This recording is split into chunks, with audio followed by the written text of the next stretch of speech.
The Shadow Men, when Yahweh interrupted the code. The question science cannot answer. In 2010, scientists made a discovery that should have shaken the foundations of evolutionary theory. They didn't find a missing link. They didn't uncover a transitional fossil. They found something far more troubling. They found that human beings are genetically impossible. Not impossible in the sense that we don't exist. Obviously we do. Impossible in the sense that our DNA does not fit the evolutionary narrative we've been told since Darwin first penned his theory. The more we sequence, the more we compare, the more we analyze, the harder it becomes to explain how Homo sapiens emerged from the biological soup of hominids that preceded us. And the scientific establishment knows it. They just won't say it out loud. But some are starting to talk. Your DNA was altered. Kevin Trudeau, in his documentary series Classified, made a statement that sent shockwaves through his audience. Looking directly into the camera, he declared, "Your DNA was altered."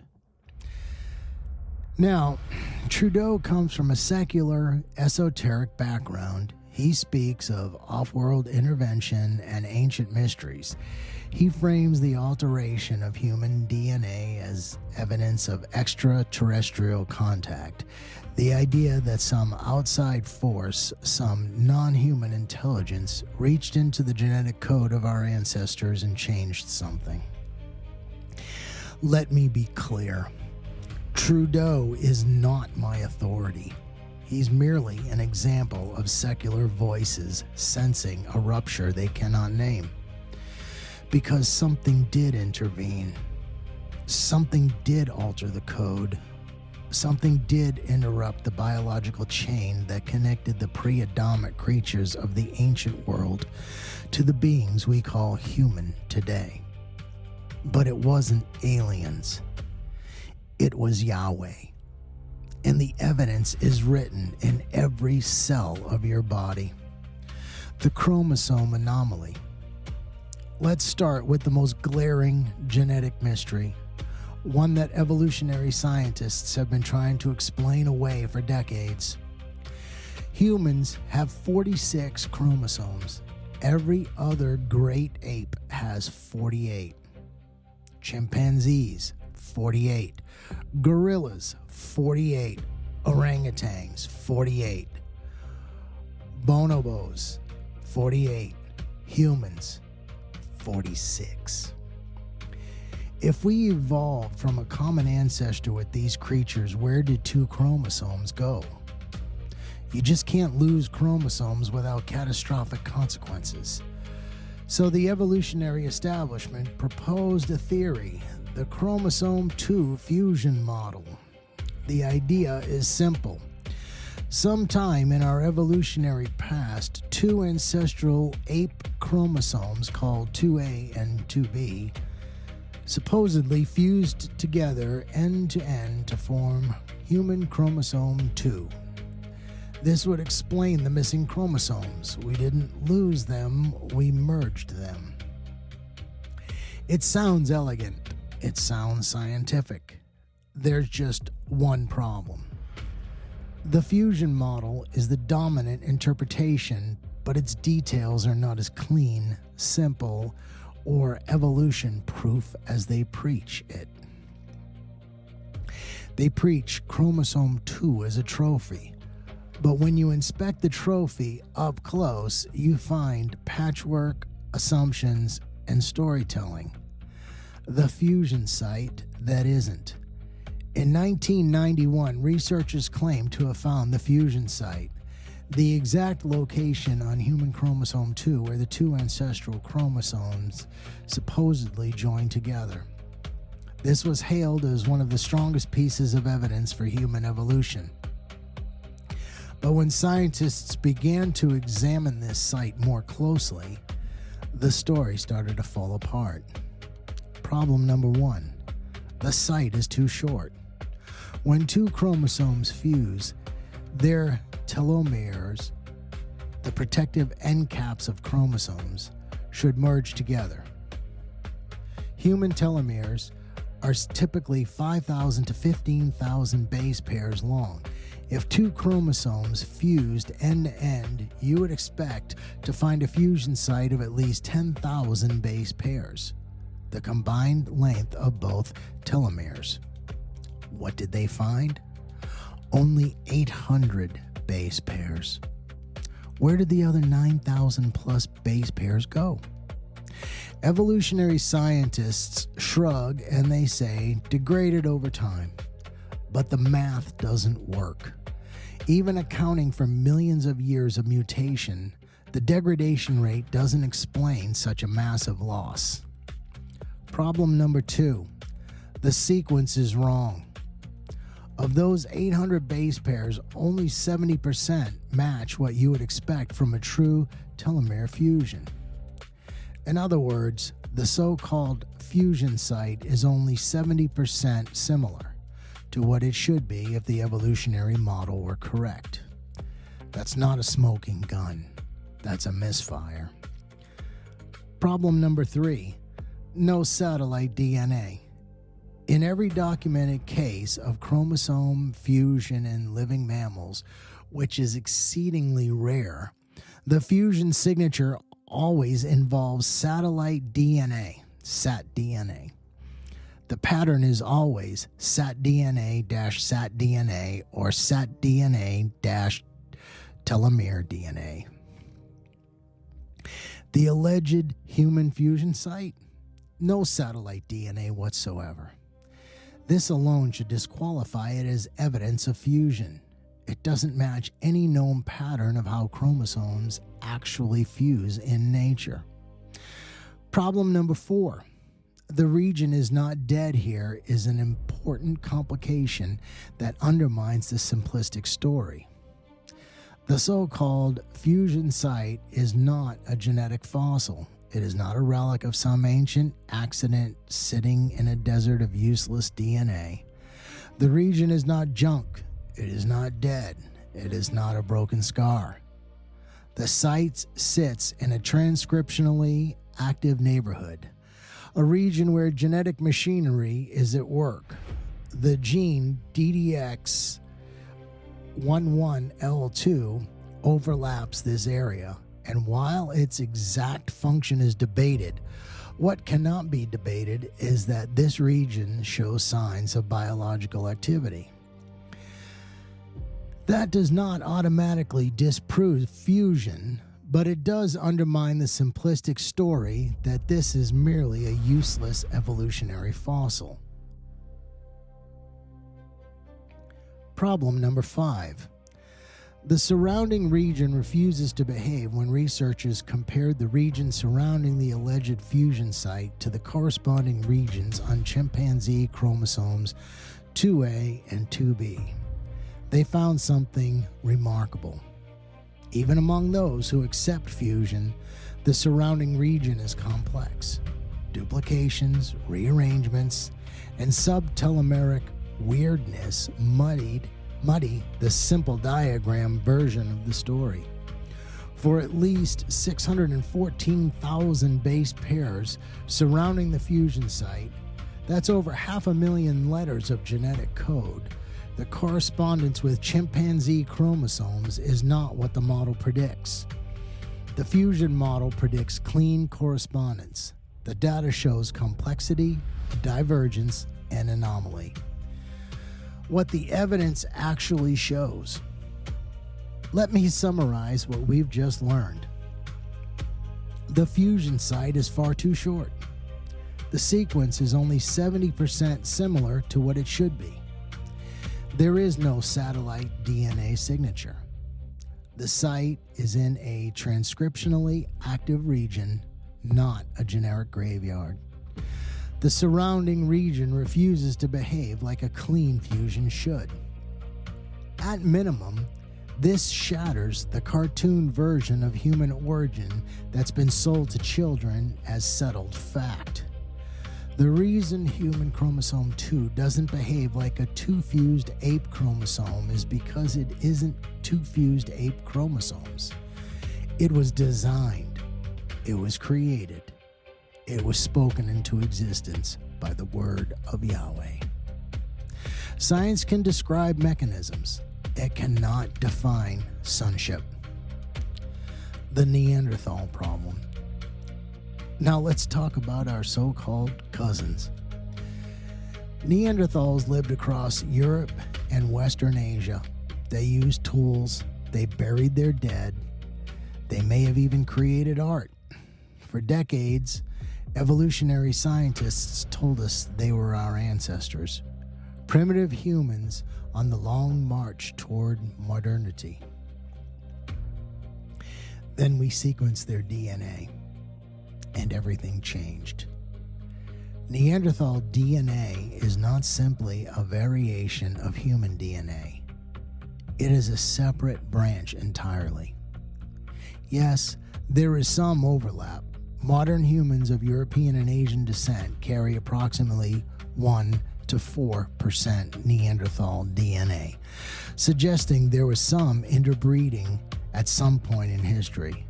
But the core Neanderthal genome is distinct, different, other.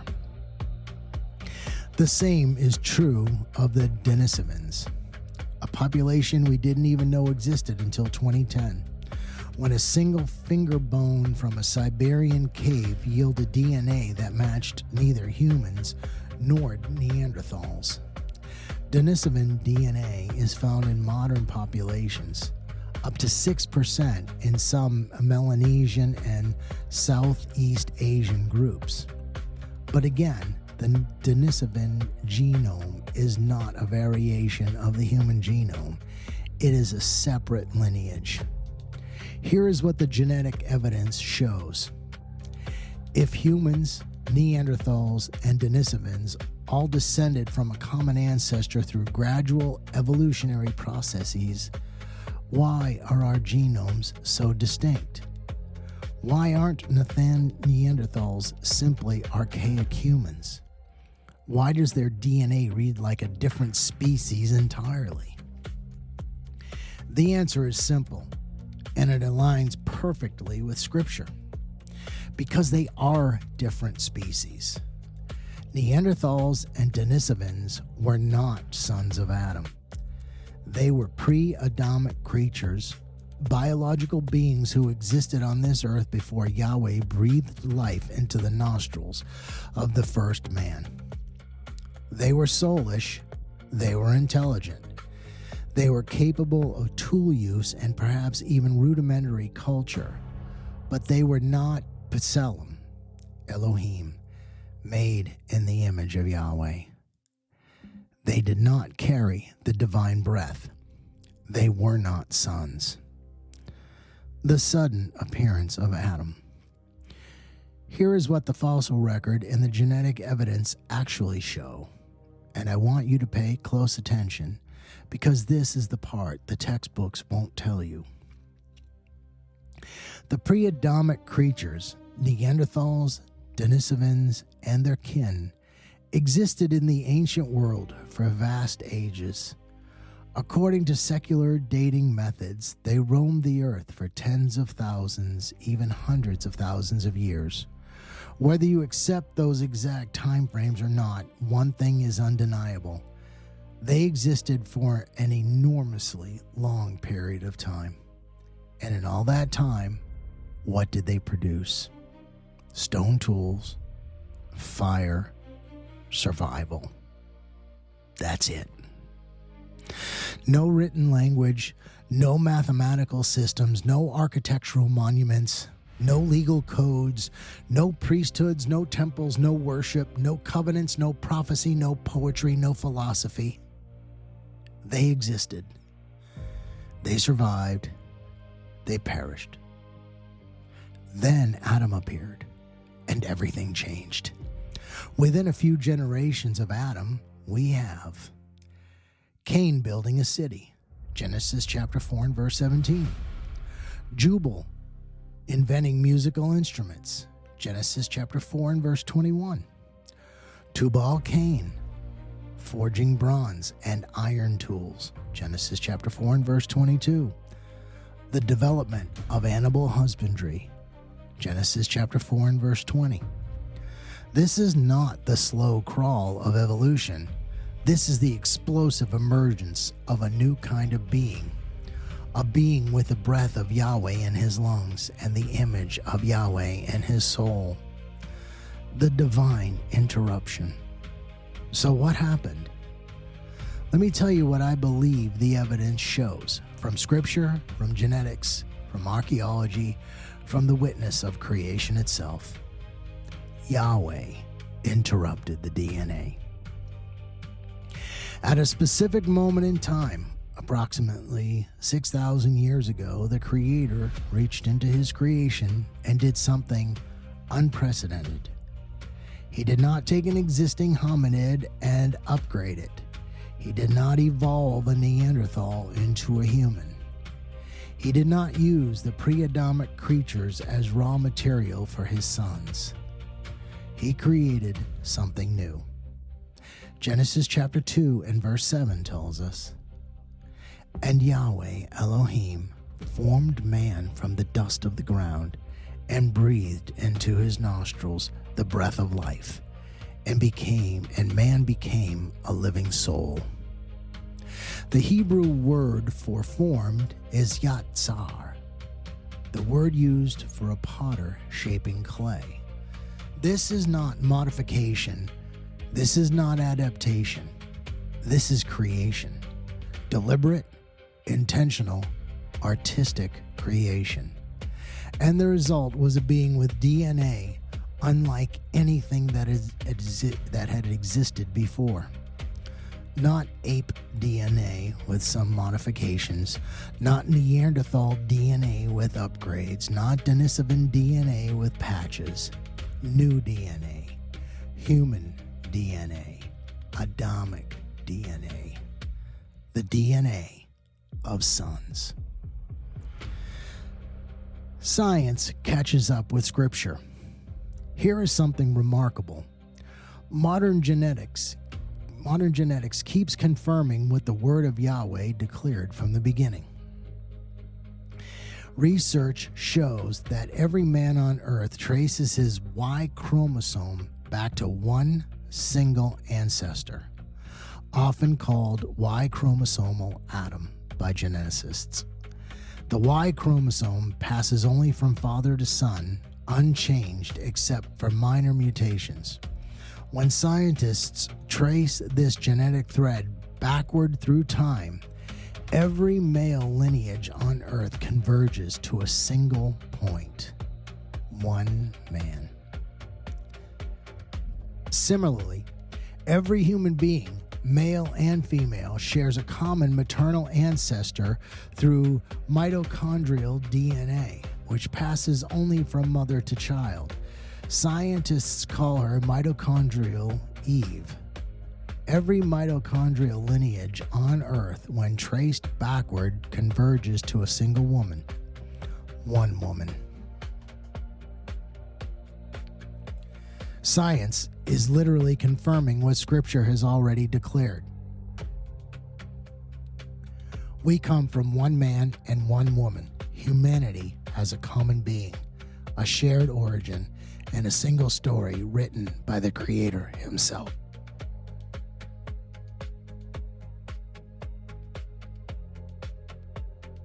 And hath made of one blood all nations of men, for to dwell on all the face of the earth, and hath determined the times before appointed, and the bounds of their habitation. Acts 17 and verse 26. No matter the skin color, no matter the culture, no matter the continent, every human being alive today descends from Adam and Eve. We are not many races. We are one race, one blood, one family. The Neanderthals left no such legacy.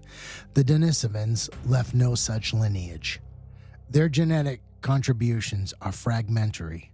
Small percentages that speak of occasional contact, not common origin. But Adam, Eve, their DNA runs through every human being who has ever lived since that day in Eden when Yahweh breathed and a new creation arose from the dust. Science can describe the data, only Scripture can explain the design. The signature of the name.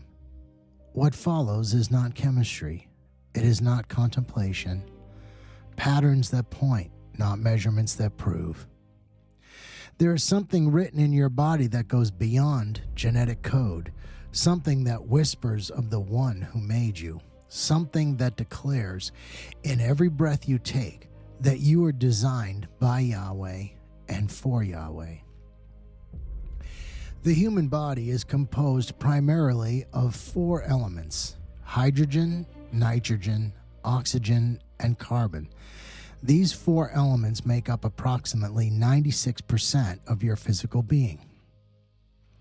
Now consider the Hebrew name of the Creator is spelled with 4 letters: Yod, He, Vav, He. Yahweh. Ancient Hebrew script letters were not merely phonetic symbols.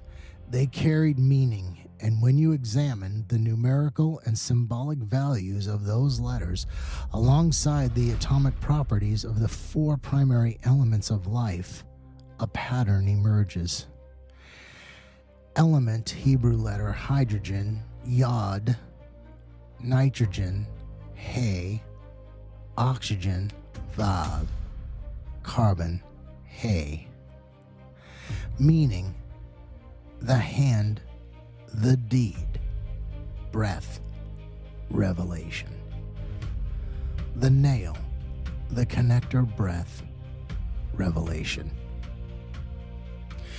Your body is not a random assemblage of molecules.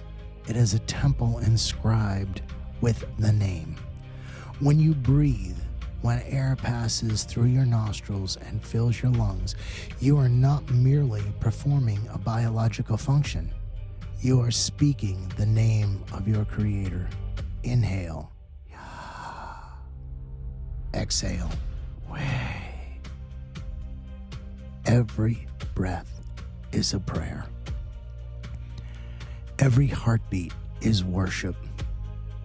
Every moment of your existence declares the glory of the one who formed you from the dust and breathed his own breath into your nostrils.